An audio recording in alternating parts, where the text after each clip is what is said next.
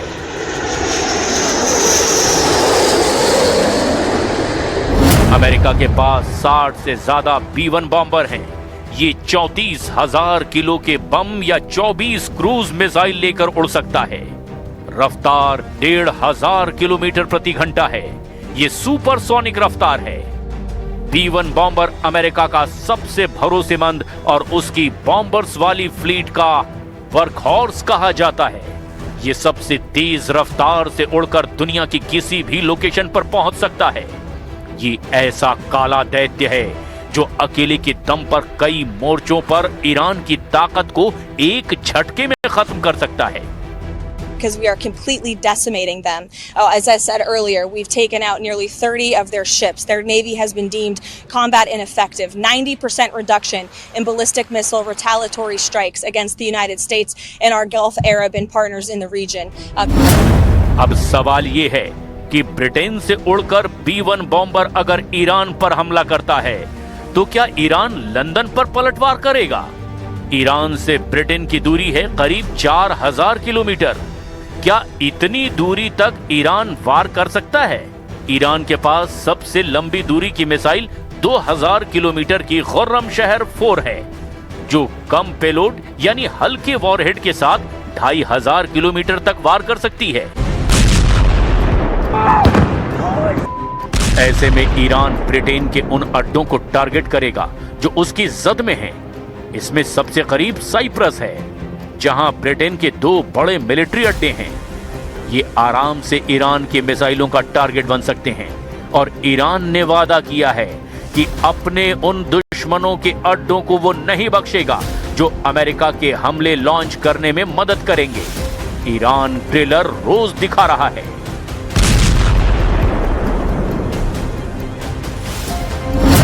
खाड़ी में अमेरिका की तमाम ताकत का जखीरा माने जाने वाले 3 अड्डे ईरान ने उड़ा डाले।